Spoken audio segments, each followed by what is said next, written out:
Oregon rations care to people with that are on the that are Medicaid patients.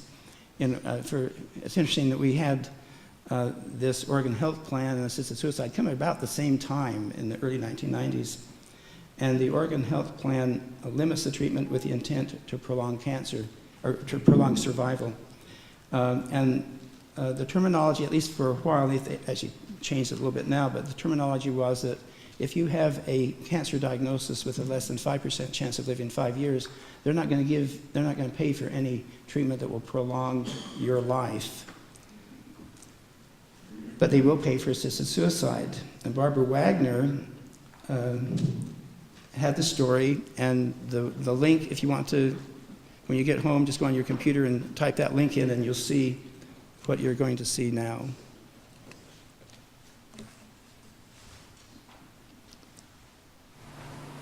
The Oregon Health Plan says no to chemotherapy and yes to assisted suicide. In a letter to a Eugene cancer patient, the state explains it will not cover the cost for chemo, but it will pay for doctor-assisted suicide. Well, K2 Susan Hart investigates how this one letter is raising big questions about the health plan's priorities. Can you say hi?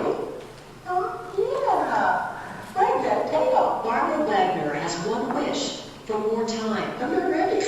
I'm not ready to die. I've got things I'd still like to do. Her doctor offered hope. In this bottle, the new chemotherapy drug Tarceva. Like my doctor said, maybe this can put the lid on it and stop it. That hope shattered with this letter from the Oregon Health Plan, telling her we were unable to approve the cancer treatment. It will pay for comfort care, including physician aid in dying, better known as assisted suicide. I told him, I said, who do you guys think you are? To say that you'll pay for my dying, but you won't pay to help me possibly live longer. We took our concerns to Dr. Sam Saha, chairman of the commission that sets policy for the Oregon Health Plan. She says, to say to someone, we'll pay for you to die, but not pay for you to live, it's cruel.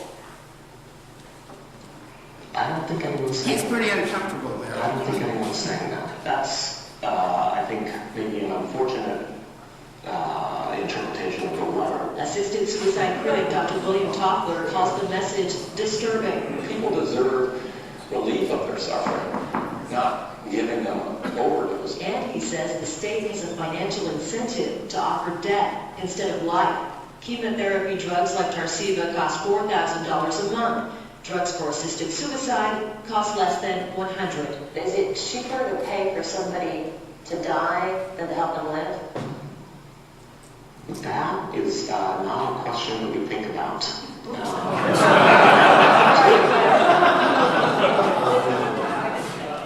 think about investing our healthcare dollars in that way. Yet when thinking about patients like Barbara Wagner, Dr. Saha admits they must consider the state's limited dollars. If we invest thousands and thousands of dollars in one person's days to weeks, yet we are taking away those dollars from someone. So you look at average, you say it's 3 weeks. And that's true. It's not true for everybody.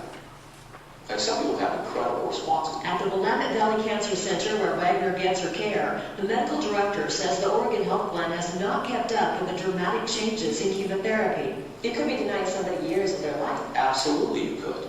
Even for those with advanced cancer, new chemotherapy drugs can extend life. Yet the Oregon Health Plan offers coverage for chemo that cures cancer, not if it can prolong a patient's life. We're looking at today's treatment, 2008 treatment, but we're using 1993 standards. When the Oregon Health Plan was created, it was 15 years ago. And there were not all the chemotherapy drugs that there are today. Like Tarceva, that can add years to some patients' lives. If there is a chance, if there's any kind of a chance at all, can we try it? Instead of just saying, no, you're not worth it? Patients who are denied coverage can appeal the decision. In Wagner's case, she appealed twice and lost both times. Her doctors contacted the pharmaceutical company, Demented, which agreed to give her the medication without charging her. But doctors tell us that it's very unusual for a company to give away such expensive medication. Again, that's available to you at that link. You can just go online on your computer, and you'll bring up that video. I've seen patients live 5 years with advanced lung cancer taking that medication.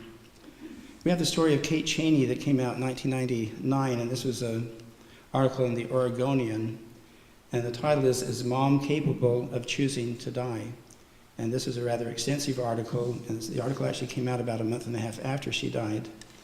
And it was an 85-year-old, Kate Cheney is an 85-year-old woman who had cancer, and her daughter, who was 65 and a registered nurse, came up from Arizona to Portland to take care of her. And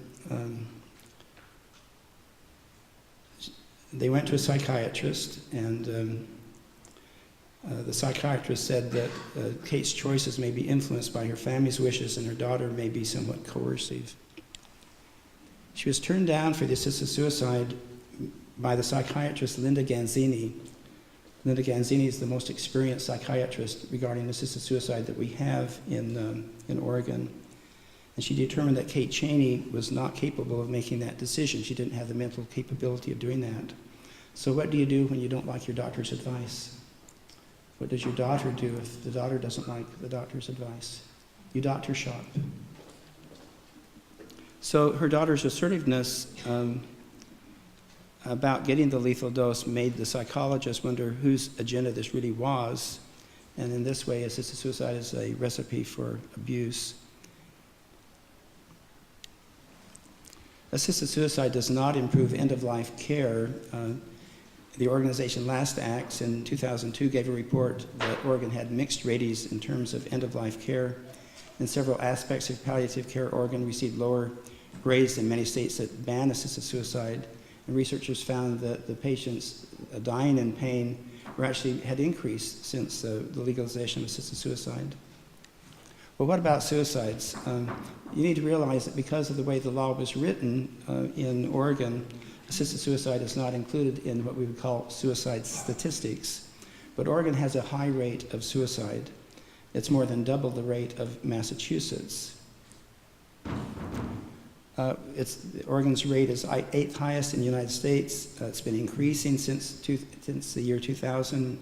And again, we've had assisted suicide since 1998. So when they have arguments saying, well, we don't want people dying of what we call suicide or violent suicide, we need to have them dying of assisted suicide, that doesn't hold water because Oregon suicides have increased. So how do you justify suicide prevention? Monday's World Suicide Prevention Day. Remember that. How do you justify suicide prevention in a state that has legalized assisted suicide? What message does legalization of assisted suicide send to those who are considering suicide because of life's problems? Why bring Oregon's high suicide rate to Massachusetts? There's a mistaken opinion that Oregon assisted suicide patients self-administer the medications. There was an article in the Washington Post in 1999 that told how a doctor prepared the medication. They gave the mixture to one of the sons who spooned it into his mother's mouth. The other son washed it down. Is that self-administration? Patrick Matheny had ALS or Lou Gehrig's disease, and there was an article in the paper that his brother-in-law said that if he had not been there to help Patrick Matheny, he would not have been able to die. What about Oregon's vaunted oversight of assisted suicide? Well, it's really sort of a joke.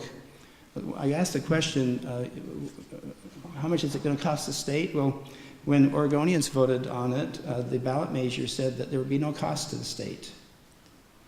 And yet the state health agency was told you're going to be in charge of monitoring this. Well, they're given no money to do that. Following a failed assisted suicide attempt in 2005, this is where a fellow took the medication but woke up and he says, how come I'm not dead?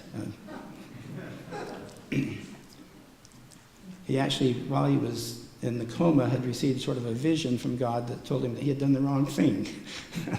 And he died about 2 weeks later of natural causes. But when this came about, the state health department was told, well, you're obviously going to investigate this. And they sent a press release right out that same day. It said that we have no authority to investigate individual death with dignity cases. The law neither requires nor authorizes investigation. So there's really no monitoring of that. Okay, one of the other problems with knowing what's going on is that the doctor is not present when the drugs are taken. In the past 3 years, the doctor has been present when the medication is taken. in only 15 of 195 deaths. We don't really know what's going on. Doctors are not required to care for the patient once the prescription is written. The Oregonian editorial 4 years ago said that a coterie of insiders runs the program with a handful of doctors and others deciding what the public may know.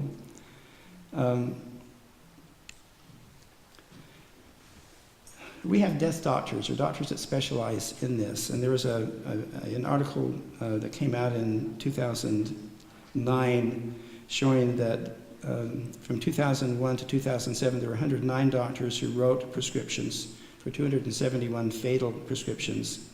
Of those numbers, among those three doctors, they wrote 62 of those prescriptions. That's about a fourth of them were written by just 3 doctors. And 17 doctors in the state wrote 61% of all the prescriptions. So what we have is that we have the Compassionate Choices organization. They have a stable of doctors. Patients are not getting this from their own doctor. Their own doctor's refusing, then they're contacting Compassionate Choices. The Oregon Assisted Suicide Proponent Organization, Compassionate Choices, state that they're the authors of the law. They describe themselves as the guardian of the law, the advocate, they campaign in other states. That's why they're here. They're associated with 3/4 of the Oregon's assisted suicide deaths. And in the year 2009, there were 59 deaths. 57 of those deaths were their clients, is the word they use.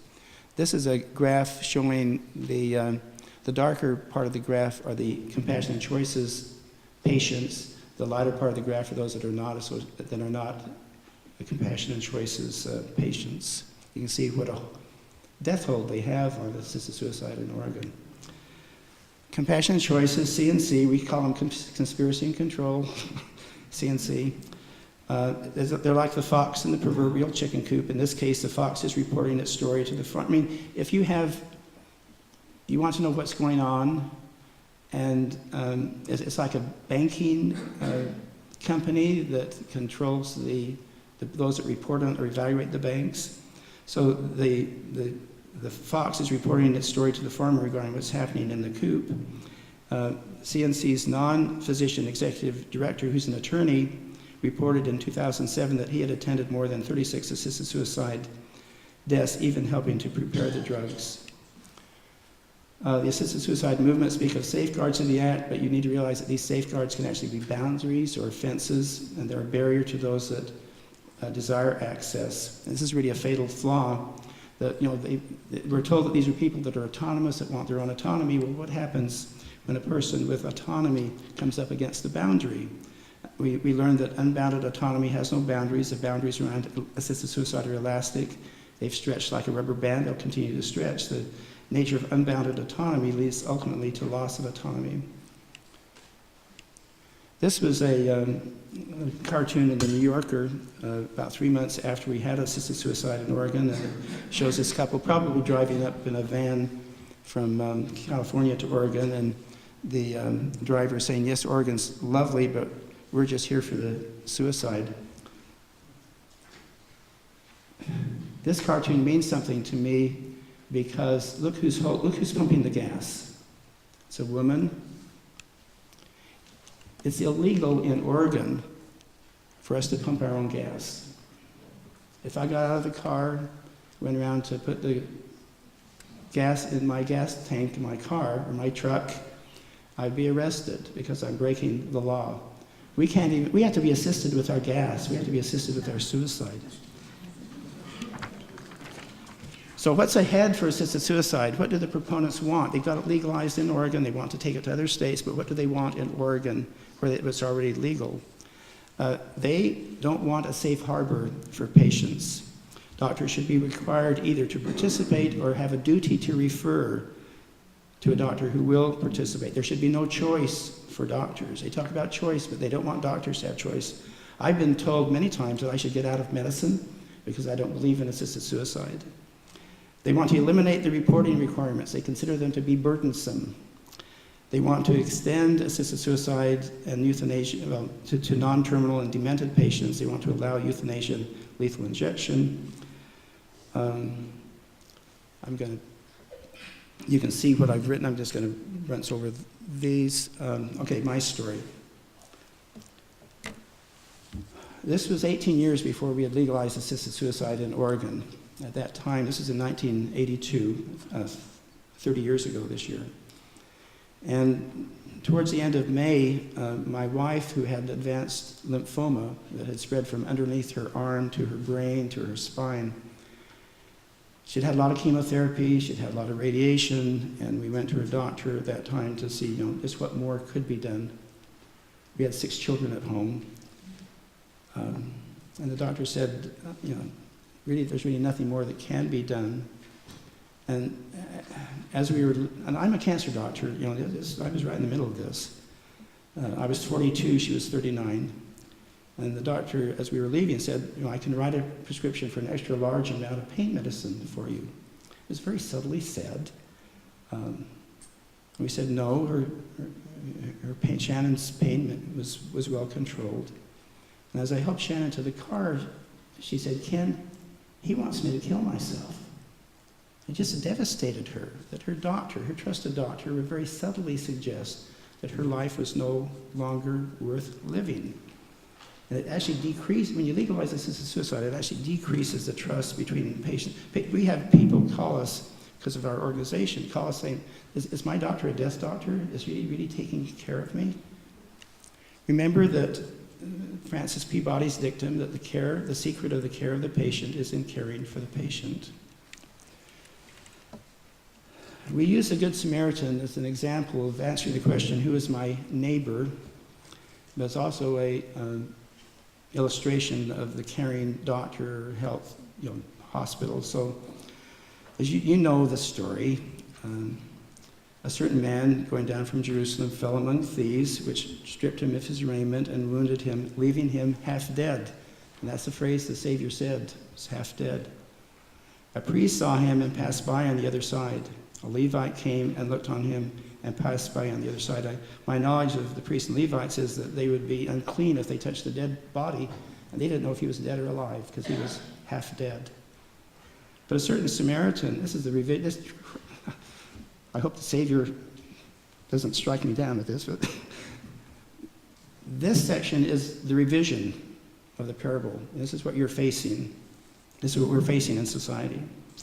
But a certain Samaritan came where he was. When he saw him, he had compassion on him, and he gave him fatal medicine, fatal poison, and put the half-dead man out of his misery, permitting better use of his money. So again, the question is, which of these 3 was neighbor unto him that fell among thieves? He that showed mercy on him. We got mercy killing. So, you in Massachusetts have the ability to choose which Good Samaritan doctor do you want in Massachusetts. The last 2 slides I won't show. You've got them on your printout. It's recommended publications and websites. Let me just tell you this. I've had wonderful experiences with patients, and one of my memorable stories was I'd cared for a woman who had lung cancer, and she had it in her lungs and spread her bones, so I treated her both for the primary tumor as well as the bone tumor. But she and her daughter were just like this. They were just fighting all the time. And the daughter called and said, Dr. Stevens, would you go see how long my mother has to live? You know how hard it is for her to get along with people. She's in a 2-bedroom.